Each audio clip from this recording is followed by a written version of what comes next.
हर हफ्ते डरा देने वाली हॉरर स्टोरी देखने के लिए हमारे इस चैनल को सब्सक्राइब कर दीजिए और न्यू अपडेट्स की नोटिफिकेशन जल्द से जल्द पाने के लिए बेल आइकन भी प्रेस कर दीजिए।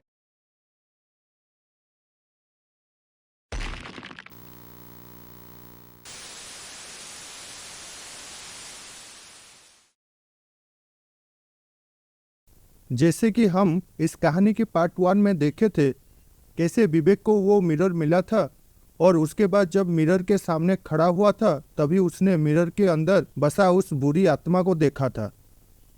उसके बाद विवेक के साथ क्या हुआ था आज हम इस कहानी में जानेंगे। अगर आप लोग इस कहानी की पार्ट 1 नहीं देखे हैं तब ऊपर दिए गए आई बटन पर क्लिक करके देख लीजिए। तब आइए जानते हैं आगे की कहानी। एक भयानक सी हंसी पूरे कमरे में गूंजने के बाद विवेक को अचानक से होश आया। तब उसको महसूस हुआ कि वो कहीं दूसरी जगह पर है।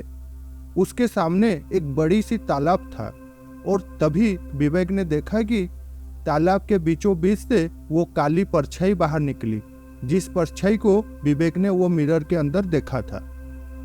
उस परछाई को देखते ही विवेक ने तुरंत वहां से भागने लगा।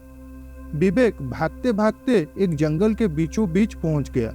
चारों तरफ कोहरा ही कोहरा।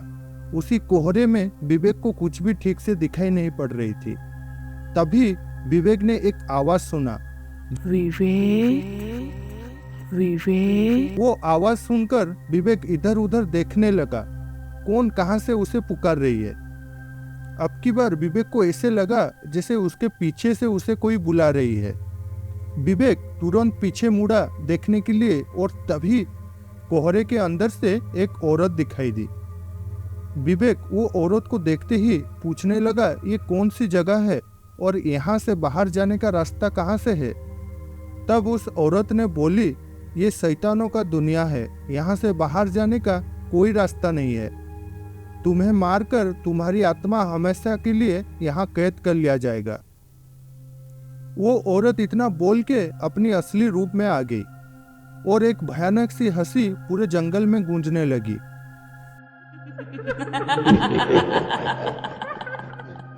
ये सब देखकर विवेक पूरी तरह से डर गया और वहां से भागने वाला था कि तब उधर ही बेहोश होके गिर गया। जब विवेक को होश आया तभी वो खुद को उसी मिरर के सामने ही पाया जहां वो पहले था। विवेक को कुछ भी समझ नहीं आ रहा था, असल में उसके साथ हो क्या रहा है। तभी विवेक ने देखा कि मिरर के अंदर उसकी परछाई उसके तरफ पीट करके खड़ा है। ये देखते ही विवेक ने तुरंत मिरर को अपने कार में रख के उसी जंगल के तरफ जाने लगा जहां से उसे वो हॉन्टेड मिरर मिला था। कार ड्राइव करते टाइम अचानक से विवेक की कार आउट ऑफ कंट्रोल होके एक पेड़ से टकरा गया। विवेक जैसे तैसे करके कार से बाहर निकला। वो पूरी तरह से खून से लथपथ था। उसी हालत में ही मिरर को अपने साथ लेकर आगे बढ़ने लगा। विवेक की हालत इतना खराब हो गया था कि उसके हाथ से वो मिरर छूट के नीचे गिर गया और विवेक भी बेहोश होकर नीचे गिर गया। विवेक मर चुका था। विवेक की आत्मा भी उसी मिरर के अंदर हमेशा के लिए कैद हो गया। तो दोस्तों, दो मिरर की दोनों पार्ट आप लोगों को कैसी लगी कमेंट्स करके जरूर बताना।